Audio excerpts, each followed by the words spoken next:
time for another edition of the Live from the Heartland show. I'm Michael James, and while I'm usually in Chicago, today I'm in El Paso on the 12th of August. We're recording for the show Live from the Heartland on the 13th, for the week of the 13th of August.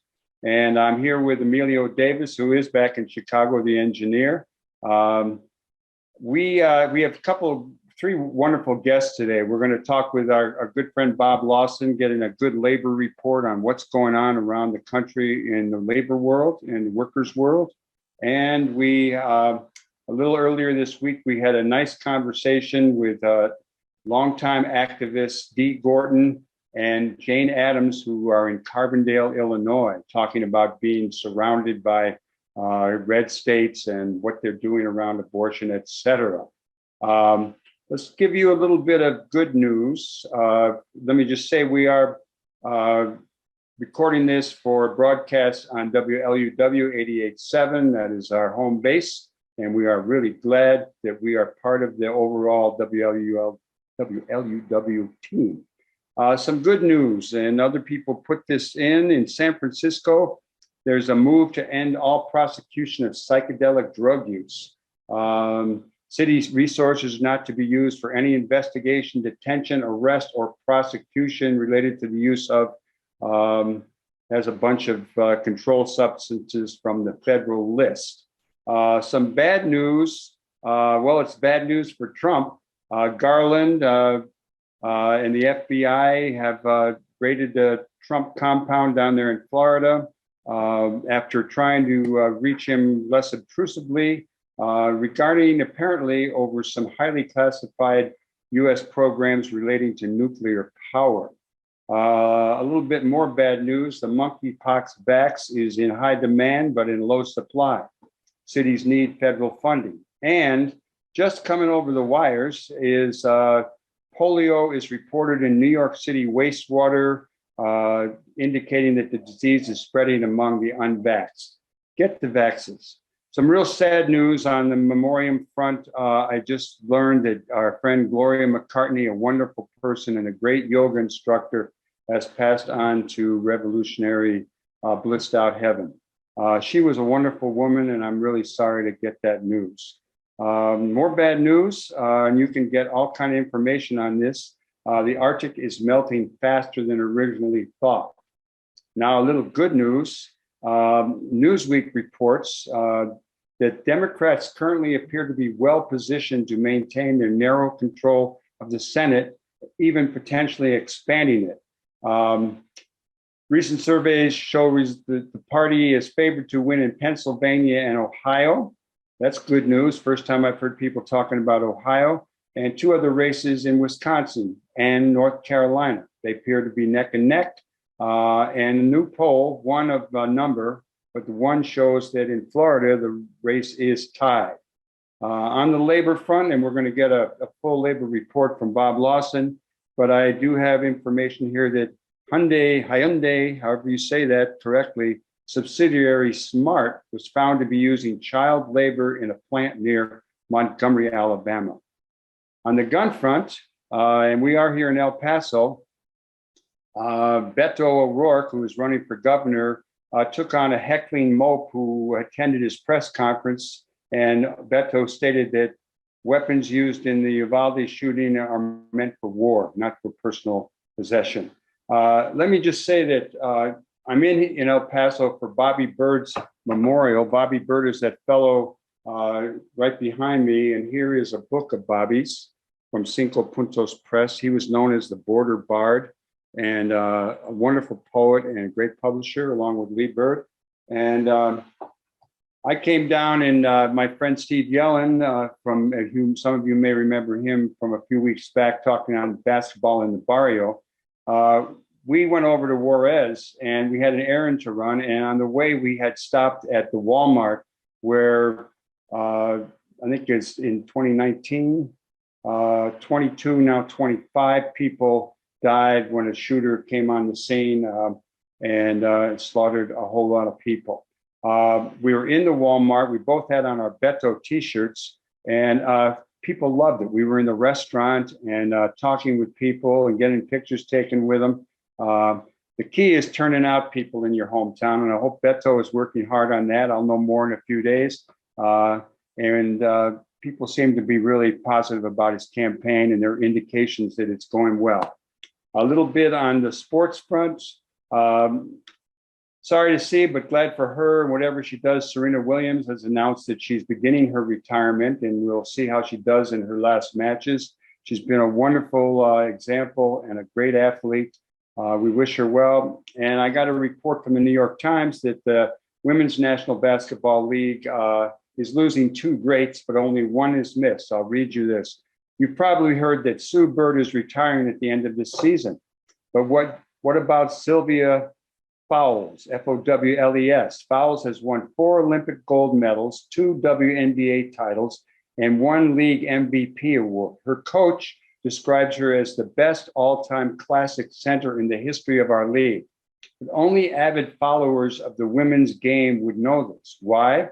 Her close friend Bird says that her own fame has a lot to do with being white, small, and therefore not intimidating compared to Syl, who was black, dark-skinned, and of a certain stature. Okay, well, we wish them both well, and we know a lot more about both of them now. Let me see. The couple things are coming up in Chicago tomorrow, or that would be Sunday, actually, the 14th.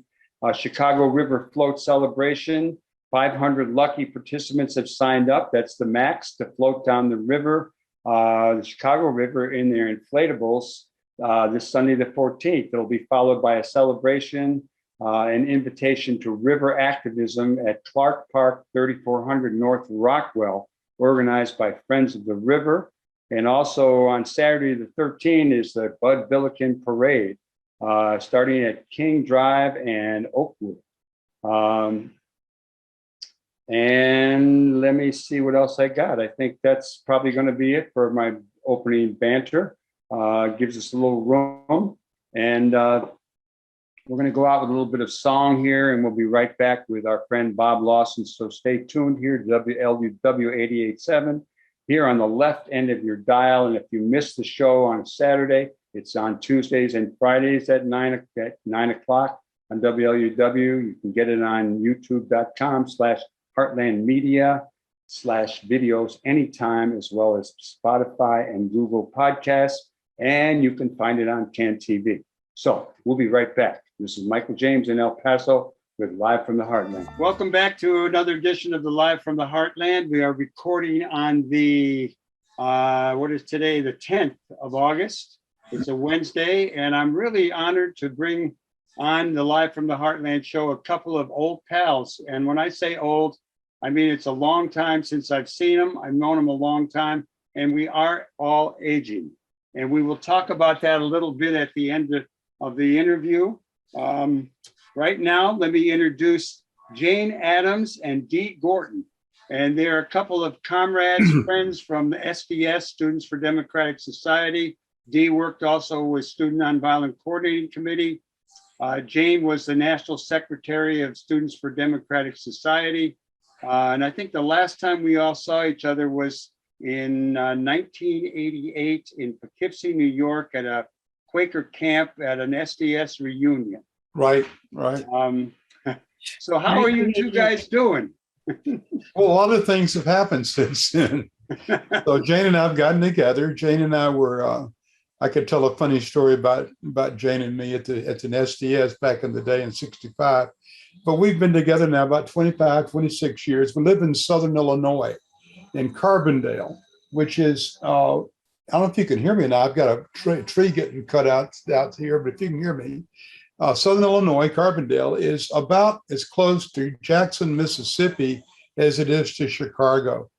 It's also the town where the Illinois Central Railroad came through, and where the, what do you call them? The trains were stopped and the Jim Crow car was put on here in Carbondale for people to go down south when they're going across the border to Kentucky.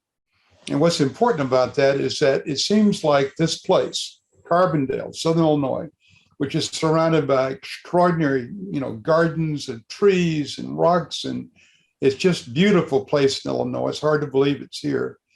has always been somehow the point where things happened outside of Illinois. So that you change your trains here going south to get on the Jim Crow car. Coming north, you got off the Jim Crow car. Now we're surrounded way deep inside of red country with Missouri on one side, Kentucky below us, and Indiana on the other. And we're finding that we're once again some kind of a refuge where they're now people are women's health care clinics are taking a look at this area to open up for women to be able to come here from areas they can't get the health care they want. The same thing's true with cannabis. We have cannabis here. You have it in Chicago, of course, but we have people who actually come here, and that's why they want to be here and have that part of their vacation. But that's where we live, Southern Illinois University. It was where Jane was a professor.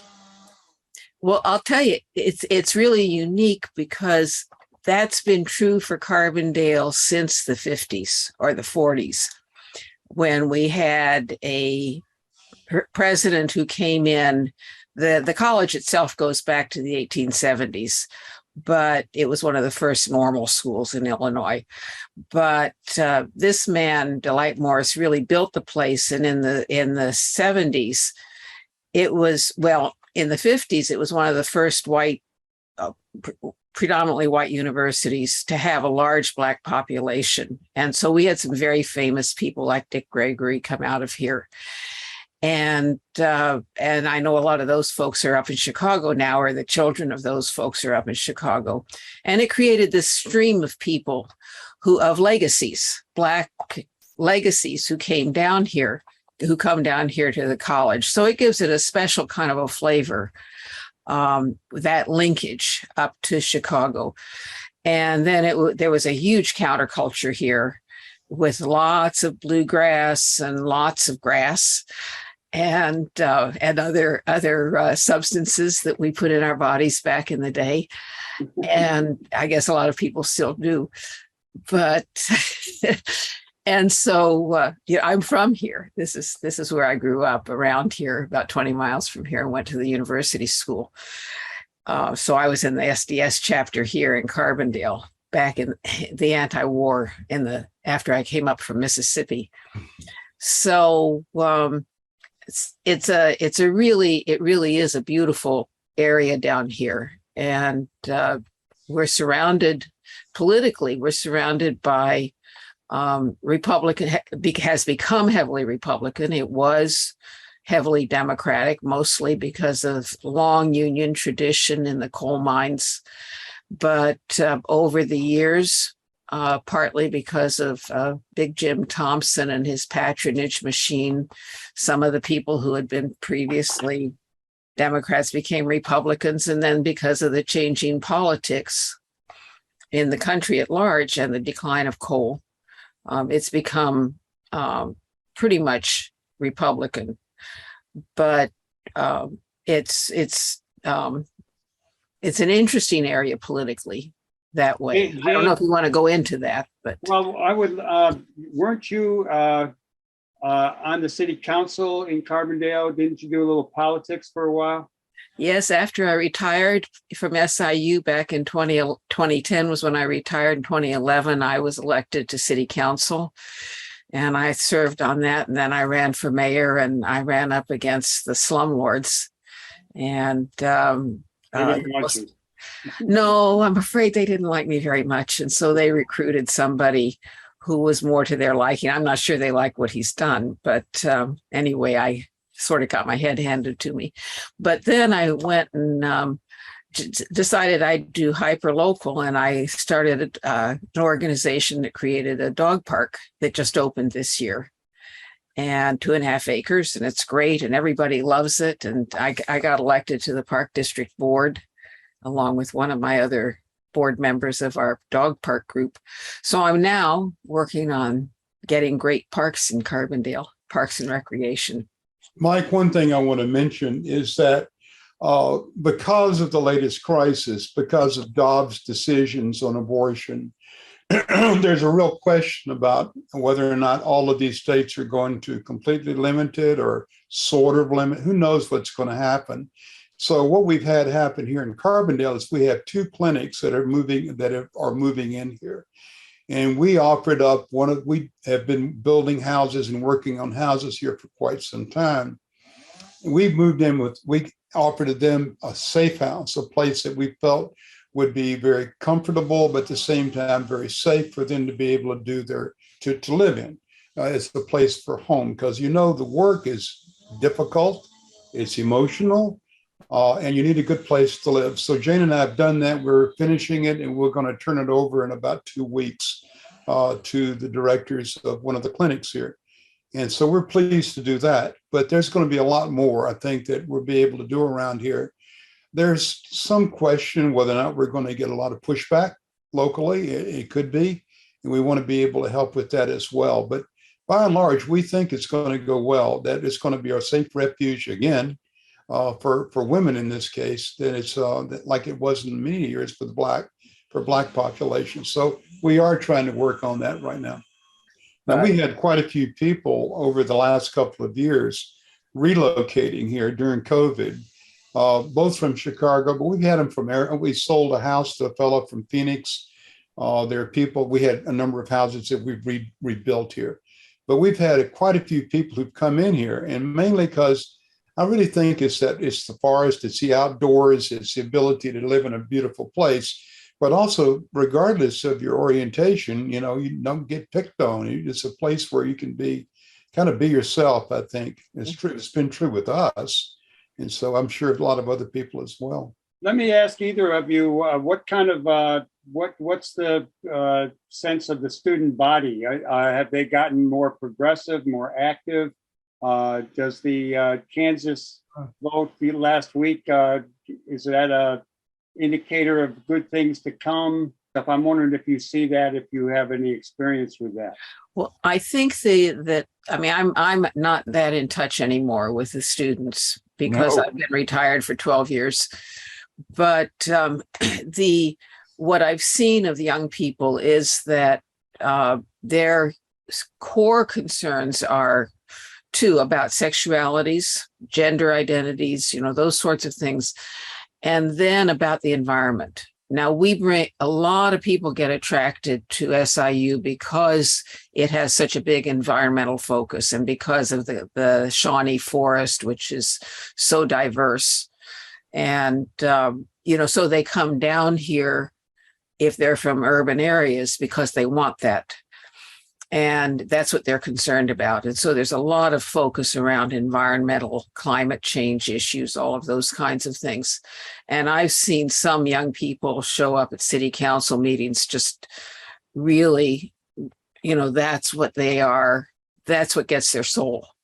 And I can sympathize with them because we're also feeling our age now. And Jane, you're 79. Yeah. I'm 80.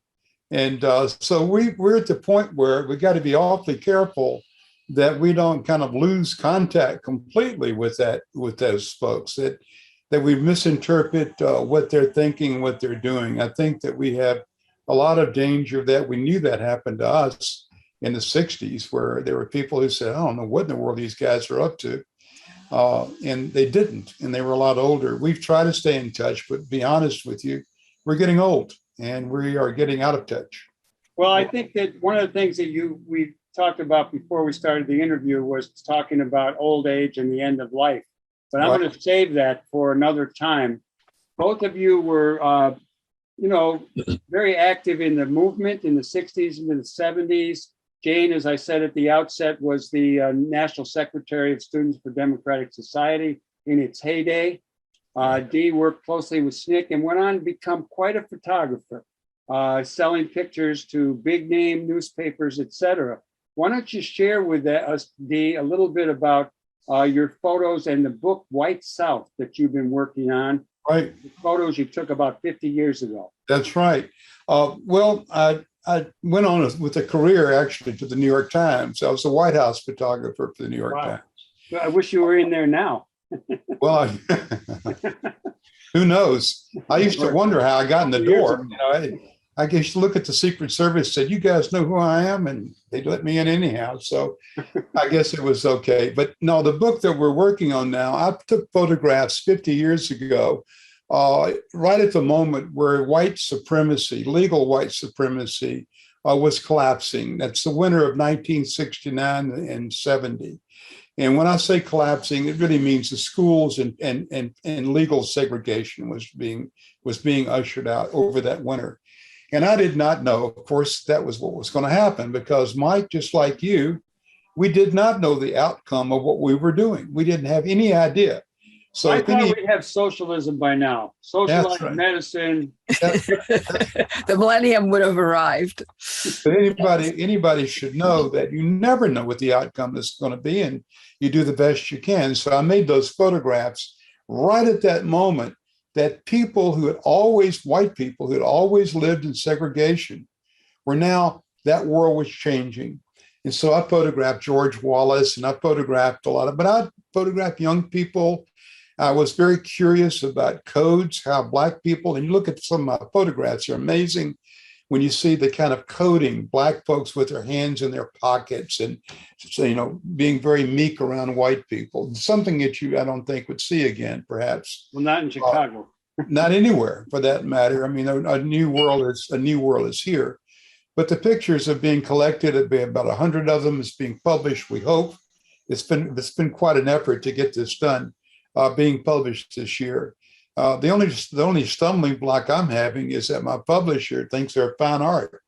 And I said, no, they're not fine art. They're just documents, they're just photographs. So if someone thinks they look good, that's great. But the main reason was to document a moment in American history, just that critical moment that was so important to me. I grew up in Mississippi. I grew up in cotton country. I was from the Delta of Mississippi. And I was what I guess they call nowadays a very privileged guy living down there. When I went to college, I pledged Kappa Alpha Order, which is a fraternity that was founded by Robert E. Lee. So that's where I came from. And then from there, within 5 or 6 years after SDS and so forth and SNCC, I went back down there to photograph that world with all that knowledge in my head. And people like Jane, my present wife, who were then creating something we call women's liberation. And we're writing about that. And I took that knowledge with me down south as I made the photographs, and was particularly interested in what women were doing. Thank goodness I kept the negatives all these years. You know how hard that is. And so when people saw them, they were in the New York Times. They were published there. I forget under the name, what it was under my name. I used the name Dee Gorton, D-O-Y Gorton, and Tumultuous or something, 1960s. But they did a huge spread of the photographs. And ever since then, I've been contacted by museums and other folks about the photos. We presented during Black History Month in New York this past February, I guess it was, wasn't it, Jane? Yep. These photographs, and then trying to explain to students, this is the world that used to exist and hadn't been so long ago, and we were actually witnesses to it. And I'll tell you one funny thing from that exhibit, Mike, and I don't know if you would know this or not from your knowledge, but I made a lot of photographs, and several pictures I made showed a young Black boy, I guess 12 or 11 years old, and he's riding a bicycle. And on the handlebars with his leg hanging over the bike is another boy, a little white boy. And they're both smiling and they're both enjoying themselves.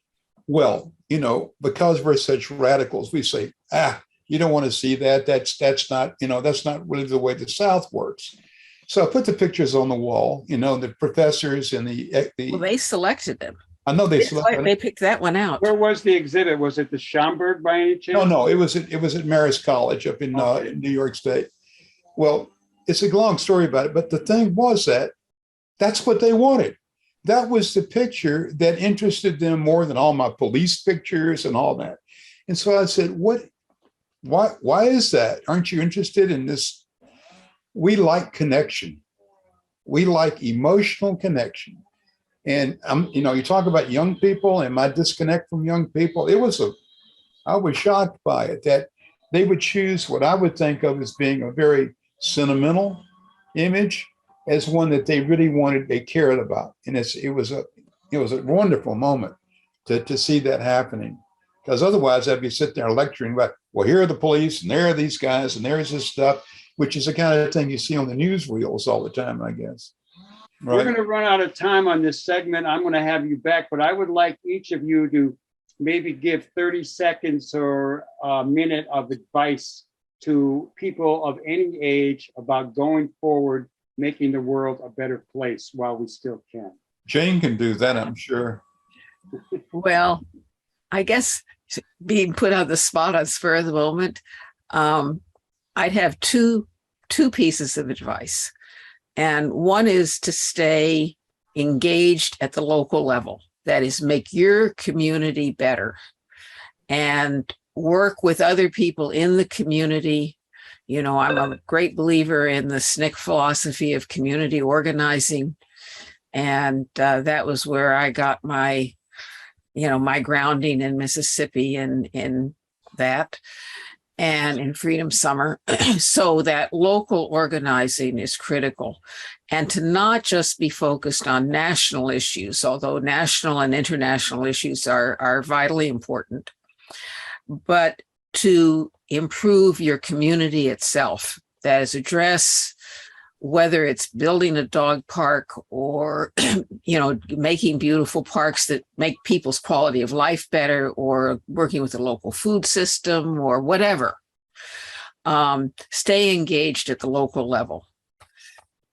I like that. Now, Dee, do you have anything to add to that, or is that? Well, I could never do what Jane does, but I will say one thing, that I believe that if you are careful about ideologies, that is to say, you don't adopt them wholeheartedly, and that's not the way you live your life, that you try to approach issues, honestly and thoughtfully without getting caught into a dogma, that I think that your life is a lot better in terms of, even down to your friendships, because I think those dogmas sometimes leave out a tremendous amount of what humanity is all about.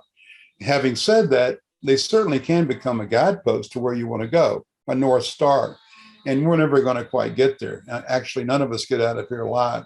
So we do the best we can while we're here, but that guidepost is critically important too.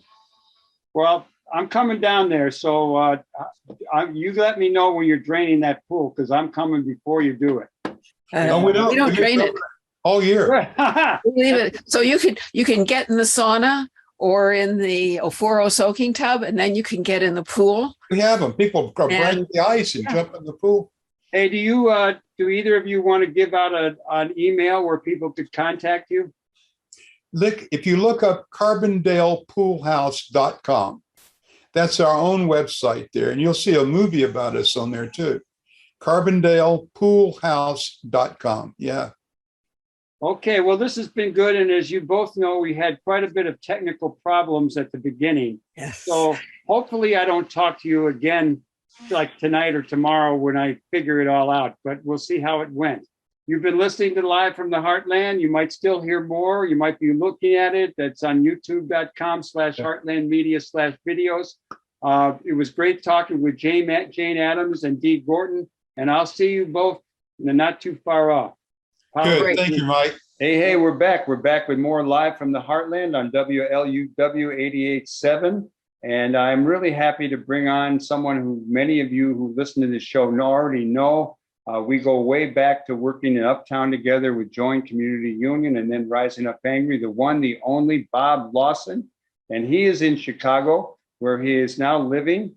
And I asked Bob to come on. I ask him regularly for labor information to come on and give us a labor report. So let's get going. Good morning to you, Bob. Hey, good morning. How you doing over there in Chicago? It's a beautiful day, so it's been a nice week so far. That's great. Well, one of the things that I saw in the news was we've been talking regularly on this show about the Starbucks unionization campaigns going on around the country. And suddenly I became aware that two other coffee outfits, one Collectivo, which operates in Wisconsin and Chicago, they've been organizing, and also the workers at Intelligentsia. Why don't you fill us in on the coffee organizing union campaigns? Well, yeah, thanks. There's actually been quite a bit of organizing in the service sector, but in coffee in particular, a lot of it sparked by the original Starbucks campaign in started in Buffalo, which was actually started. They organized a couple of other coffee chains in Buffalo before that. So, yeah, you're right. Last week that actually there was a couple of union victories in Chicago. As you mentioned, the Collectivo campaign won. They won their campaign, and also at Howard Brown, the nurses just organized with the Illinois Nurses Association. Oh, good. I didn't know that.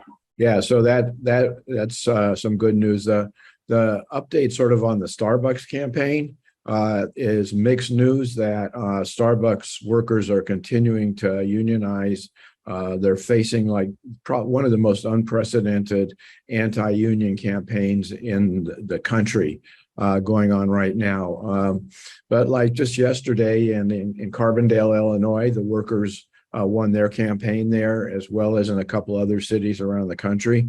But at the same time that Starbucks has just really upped the ante. They've hired Lidler Mendelson, which is one of the biggest and longest law firms that just does union busting, union avoidance firm.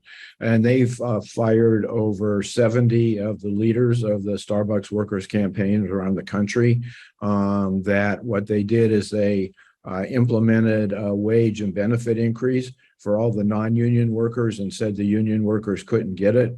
All of this is blatantly illegal, but they continued to do it because the strategy of the anti-union campaigns is to outweigh the workers. That the National Labor Relations Board has filed several is an understatement of charges against Starbucks for what they're doing, but it is continues to go on, and what it hopes is it'll demoralize the workers, outlast the National Labor Relations Board, which is understaffed, and finally get to probably the Supreme Court to throw out the right of workers to organize in some kind of a way. That's kind of an exaggeration, but that's undermining. But for example, Starbucks just hired a new person. I forget what the technical title of the job is, but she's a former CIA operative and worked for the Pinkerton Agency, which is a historically, notorious anti-union campaign from the 30s on. But in any case, the workers are fighting back. And that I think last week, a few days ago, at the Woodlawn store, one of the worker leaders of that campaign, when they won their election, has just been fired by Starbucks. So the Workers United is urging people to call the district manager, complain about it.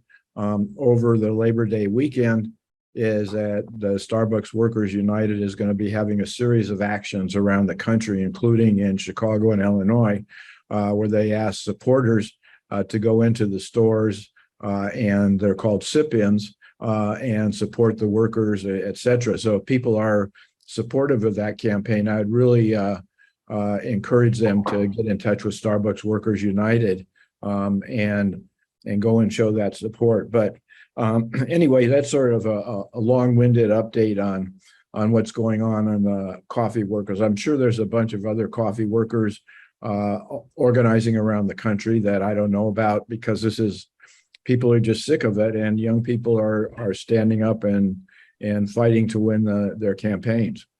One of the things I was going to ask you was about, what kind of opposition that unions are facing around the country. And some of that you addressed, that that Starbucks has hired someone, people to really help them in their anti-union campaign. And I noticed that in the Collectivo report, which I read somewhere, talked about Collectivo really had an expensive, vindictive, year-long campaign to fight the union. And how broad spread are these efforts? And on the other side of that, Collectivo workers appeared to go with the International Brotherhood of Electrical Workers Union because it's a stronger and a bigger union. Any thoughts on any of that? Well, that it's the anti-union campaign playbook is it's old. It's been evolving a little bit, but it is the majority, the overwhelming majority, I believe over 80% probably of private sector employers hire union avoidance firms to help fight the campaign. And their strategy is to delay by filing frivolous objections to union elections. And then even if the union wins the election, by refusing to negotiate and using that, and then they go after workers and demoralize them, fire them, or whatever. So most private sector workers, wherever they are, face this kind of campaign. One of the things that's been interesting about these new campaigns that are developing is because the workers who've won their campaigns have been through it. They've been briefing the people of what to expect in the ongoing campaigns. That's one role that social media plays. But even, like all of these, the Collectivo, Starbucks, like Trader Joe's, now they just won in Massachusetts and other places. All these progressive, even REI, which is a quote unquote co-op, hire the same firms, go through the same strategy, and it's been remarkably successful in destroying the labor movement. And so that's the question is, given the new aggressiveness of the workers in organizing and a very good general counsel at the National Labor Relations Board, is this going to be able to hold and turn the tide? But it's going to take a huge movement, and it can't just be left to the workers on their own. It's the anti-union workers. Let me ask you a follow-up question to that. Some of the organizers of these in the service sector are people who went off to college and got good degrees and then decided to go organize. Not unlike when back in the day there were people who left, who were involved in the movement and went into factories to organize and that kind of thing. But your take on the new wave of organizers that seems to be on the scene around the country? Well, I think it's great. I think my guess, and I don't know, I don't have any factual information that thing, the salting is what you're talking about, or people who decide to go in for political reasons, is probably a little exaggerated, because what's going on is that given what's happened in the country and the lack of good paying jobs, et cetera, that many people who go to college, the best job they can get is at Amazon or at a Starbucks or at Trader Joe's, and they have huge amounts of college debt already. And so they're not there to organize, they're there to, build a life. And the fact that maybe some of them have been politicized, but there's a whole lot of, immigrant workers and, people who have been a long time. If you look at the Amazon union that won in New York, many of the people who are key to organizing that were immigrants from other countries, that this was the best job they could get. And they brought skills to the job that they used for organizing, much in the same way that in the earlier periods, organizing the Justice for Janitors campaigns, a number of those organizers were from Central American countries that had to escape Central America because of political persecution. They brought those skills here, not specifically to go in and organize janitors, but because that was where they got the job, and then they demanded justice. What's your take on the kind of, I got into a discussion yesterday with someone who's has a relative who's active with an organization that helps the homeless, and clearly a progressive, but was trying to stop a union of the workers who were working. So you have that same situation with Collectivo, maybe Starbucks. They're kind of, Collectivo claimed to be a progressive place. So you have these owners who are certainly liberal, probably donate to the Democratic Party, but are anti-union. Right. It's been a problem for a long time, is that, you can be liberal on kind of social issues, but on class issues, Economic it's a issues, yeah. problem. And one of the other things I kind of like to bring up about the new wave of organizing is that, and the anti-union stuff, because it goes together, is that because it's been so hard to organize private sector employers, particularly in small shops, that some of the interesting stuff that unions have been doing have been using the political and legal process as a way of bettering workers' lives. And one that just played out really amazingly this week was in New York, where Chipotle had to pay $20 million in back pay to workers because they violated the workers' scheduling law and the healthcare law. And the way this happened was that SEIU Local 32BJ helped get those laws passed in the New York City Council that said people had to have advance notice of their schedules and there had to be paid sick leave, and that Chipotle was routinely violating that.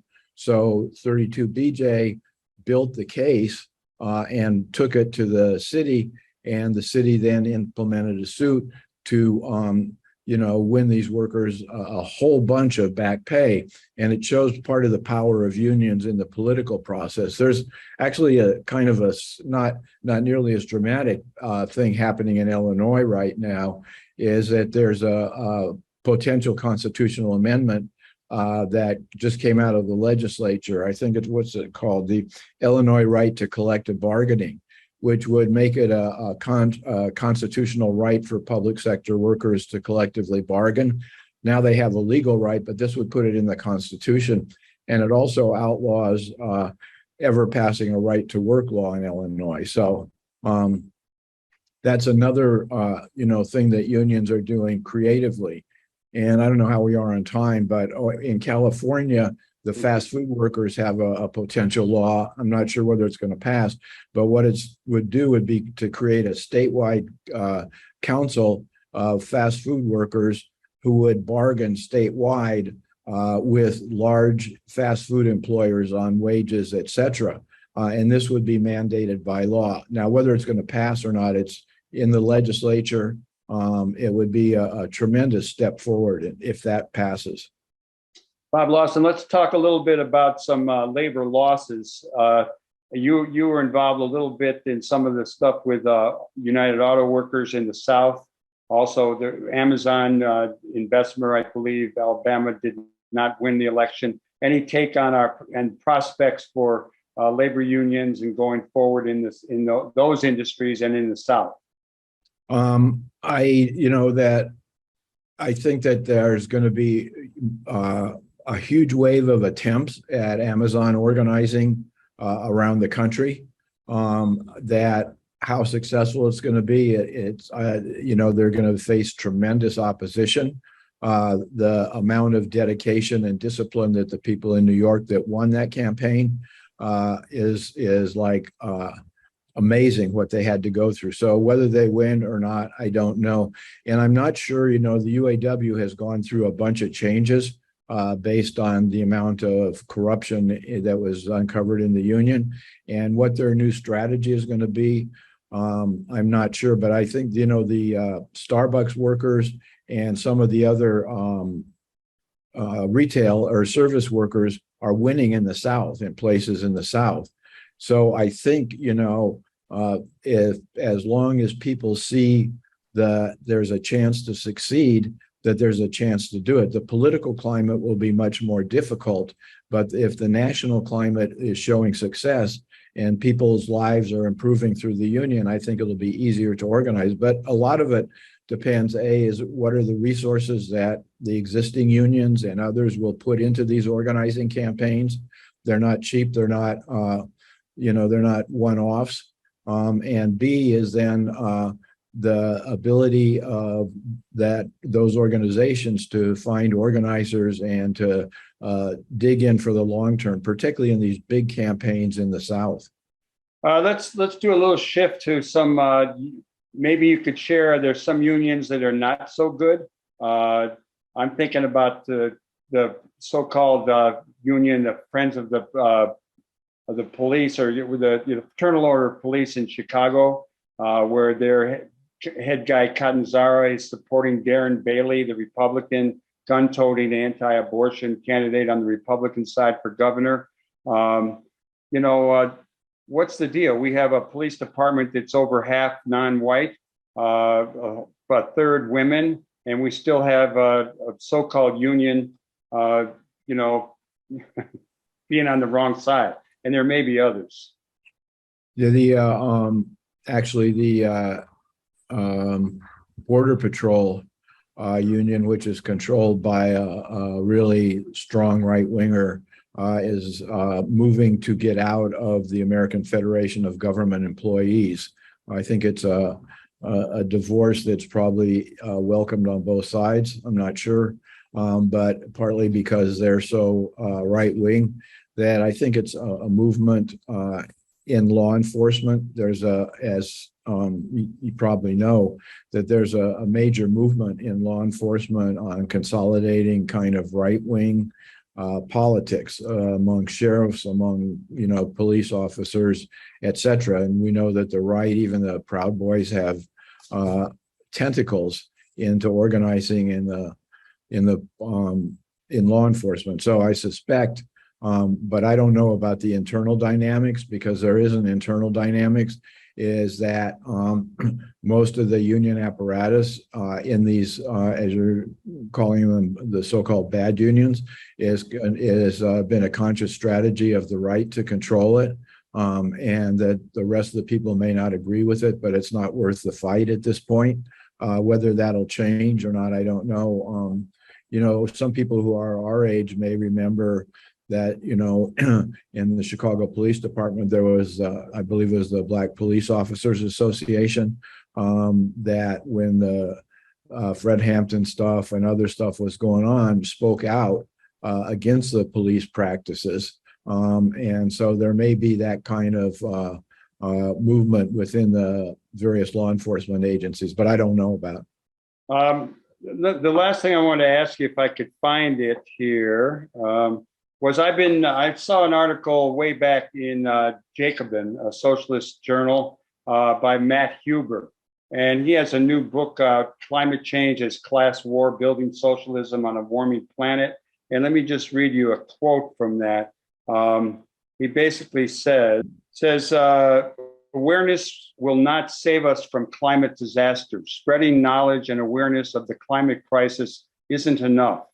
There's no hope for the planet without climate policies that address the material interests of workers. And I think what caught my attention was, in order, like we're talking about Starbucks on one hand, but what about the more traditional unions and unions that were basically all white? What's your sense of the future on union organizing on the broader scale?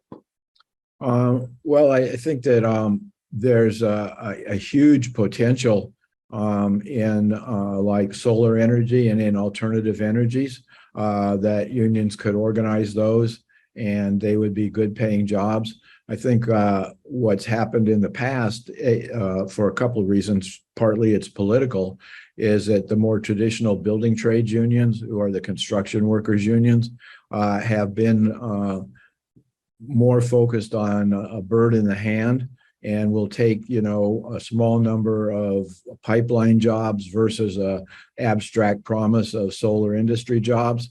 And I think that what needs to happen is, a part of this transition is that there needs to be real policies that guarantee that this stuff happens, and not that it's a promise, not that it's a vague promise. I think that'll make it a lot easier for union leadership and union members to see the transition is not going to mean their life is being destroyed. And that, I remember way back a long time ago, the sheet metal workers were one of the biggest pushers of solar energy in the country. And that they understood that the future was going to be, it could be both good for their union, but it could also be good public policy. So I think that, since the transition to solar, et cetera, is good public policy, that's a given. That how does it become palatable to some of the more conservative unions?